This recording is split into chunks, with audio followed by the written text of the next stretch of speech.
لترهبون به عدو الله وعدوكم وآخرين من دونهم. وقال تعالى: وإذا قيل لهم لا تفسدوا في الأرض قالوا إنما نحن مصلحون ألا إنهم هم المفسدون ولكن لا يشعرون. صدق الله العظيم وصدق رسوله النبي الكريم الأمين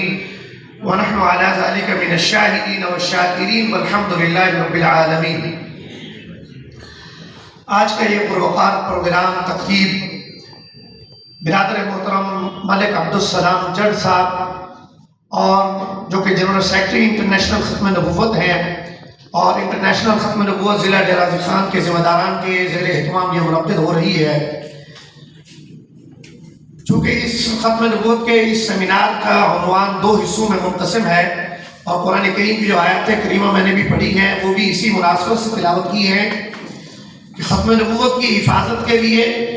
قرآن کریم کے اندر آیات کریمہ موجود ہے، احادیث رسول صلی اللہ علیہ وسلم کی کثرت موجود ہے. ہم سب اہل علم دین کے ساتھ وابستہ ہیں، ہمیں علم ہے اور ہم البتہ اس کے ساتھ ساتھ دوسرے احباب کو اس سے متعارف کرانا چاہتے ہیں. اور اس نشست کے انعقاد کا ایک بنیادی مقصد یہ بھی ہے وَذَكِّرْ فَإِنَّ الذِّكْرَىٰ تَنفَعُ الْمُؤْمِنِينَ. جو بھولا ہوا پھسلا ہوا ہمارا سبق ہے اس کو دوبارہ یاد کریں اور اپنے اپنے مقام پر اپنی بساط کے مطابق ختم نبوت کے تقدس کے حوالے سے مصروف عمل ہو جائیں.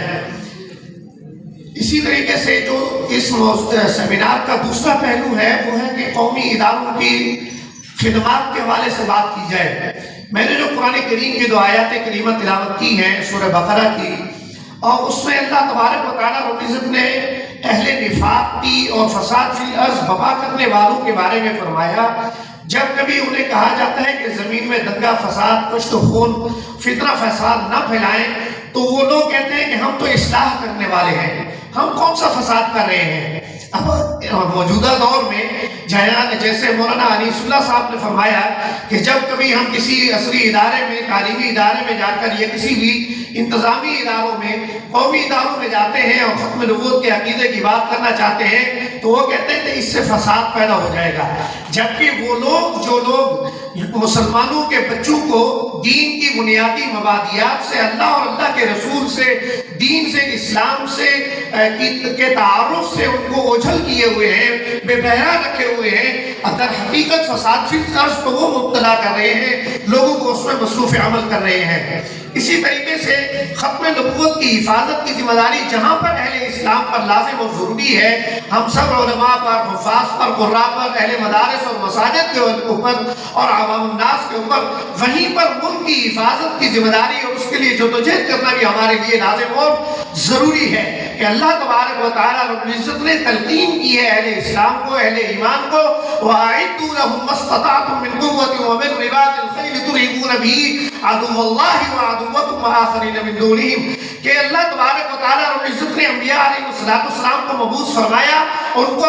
نبوت کے ساتھ ساتھ ریاست کی، سلطنت کی بھی قیادت عطا فرمائی ہے. حضرت سلیمان علیہ السلام، حضرت داؤد علیہ السلام، حضرت یوسف علیہ السلام. پھر حضور نبی رحمت صلی اللہ علیہ وسلم نے مکہ المکرمہ سے ہجرت فرمانے کے بعد مدینہ منورہ میں جب قیام فرمایا تو ریاست اسلامیہ کی بنیاد رکھی ہے. اور پھر اسود عنسی کا قتل ہو، مسیلمہ کذاب کا قتل ہو، جنہوں نے ختم نبوت کے عقیدہ میں نقب لگانے کی کوشش کی ہے، ان کی بے خونی کے ساتھ جہاں پر اسلام کے عقیدے کی، اس بنیادی عقیدے کی حفاظت ہوئی ہے، وہاں فساد فی الارض کی بھی بے خونی کی ہے. مجلس احرار اسلام گزشتہ 1 صدی سے ختم نبوت کے تحفظ کے لیے مصروف عمل ہے. اساسی طور کے اوپر سن 1924 سے لے کر امیر شریعت حضرت سید عطا اللہ شاہ بخاری رحمۃ اللہ علیہ اور پھر انہی کی جدوجہد اور کوششوں کے نتیجے میں چودھری افضل حق صاحب،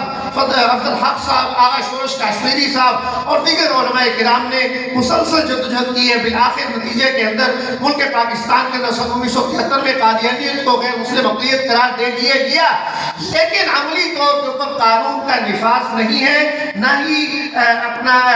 جو قانون کا نفاذ کے اندر جو رکاوٹ ہے وہ یہ ہے کہ معاشرے کے اندر آگاہی نہیں ہے، معرفت نہیں ہے، اس کو مزید بہتر کرنے کی ضرورت ہے. آخری بات یہ ہے کہ ہم بحیثیت اساتذہ مساجد اور مدارس کے اندر جو حفظ اور ناظرہ کے پڑھنے والے بچے آتے ہیں صبحی صباحی اور مسائی مکاتب کے اندر جو بچے آتے ہیں ان کو دین کی مبادیات سے متعارف کراتے چلے جائیں. العلم فی الصغر کالنقش علی الحجر. اللہ تبارک و تعالیٰ رب العزت انٹرنیشنل ختم نبوت اور مجلس احرار اسلام عالم ملت حوالے ختم نبوت اور دیگر جتنے بھی ختم نبوت کے لیے کام کر رہی ہیں مصروف عمل ہے ان کے کاج کے اندر ان کی محنت کے اندر برکت فرمائے اور ثمر عام فرمائے. وما علینا الا البلاغ المبین.